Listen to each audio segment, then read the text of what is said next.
మన రాష్ట్ర ఆర్థిక అభివృద్ధిని, లేకపోతే మన రాష్ట్రంలో తయారయ్యే వస్తువుల్ని, లేకపోతే మన కర్షకులు కష్టపడి పండించిన పంటల్ని ఇతర దేశాలకు ఎగుమతి చేసి లాభాన్ని ఆర్జించడం కోసం మనం ఈ పోర్టులను వాడుకుంటాం. కారం రంగు రుచితో ఉంటుంది. ఆచి మిరపపొడి అదరగొట్టే కారం రంగు రుచి. ఏదైతే మేము సూపర్ 6 లో చెప్పామో ప్రతి ఇంటికి మంచినీటి సరఫరా చేస్తామని, దాంట్లో భాగంగా ఈ జల్ జీవన్ మిషన్ కూడా పూర్తిగా చేస్తాం.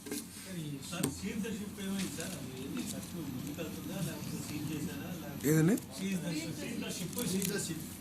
సార్, సీజ్ ది షిప్లో కేవలం రాష్ట్ర ప్రభుత్వం ఒకటే కాదు, కేంద్ర ప్రభుత్వం అన్నీ ఉన్నాయి.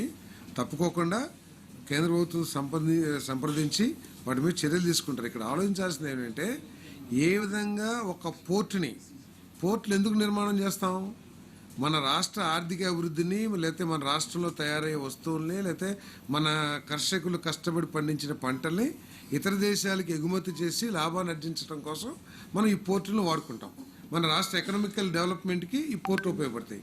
కానీ ఈ పోర్టుల్ని ఇటువంటి కార్యక్రమాలకి వినియోగించడం, పేద ప్రజలకు ఇచ్చే బియ్యాన్ని తీసుకెళ్ళి సార్టెక్, ప్రతి రైస్ మిల్లు సార్టెక్ ఏర్పాటు చేయాలి, ప్రతి మిల్లు సార్టెక్ ఏర్పాటు చేయాలంటే మేము అనుకున్నాం పేదవాళ్ళందరికీ కూడా మంచి సార్టెక్ బియ్యం ఇస్తాం అనుకున్నాం.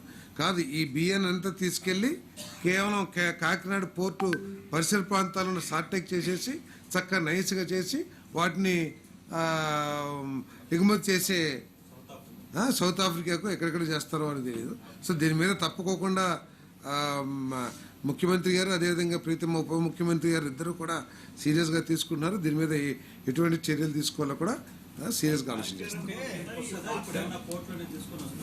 ఏమండి లేదండి, అంటే ఒక మెగా పోర్ట్ని కేంద్ర ప్రభుత్వాన్ని శాంక్షన్ చేయమని అడుగుతా ఉన్నాం. ఏదైతే ఇప్పుడు మెగా పోర్ట్ ఒకటి బాంబేలో ఇస్తున్నారు. సో కొన్ని లైనర్స్ అంటే పెద్ద కారం రంగు రుచితో ఉంటుంది. ఆచి మిరపపొడి అదరగొట్టే కారం రంగు రుచి.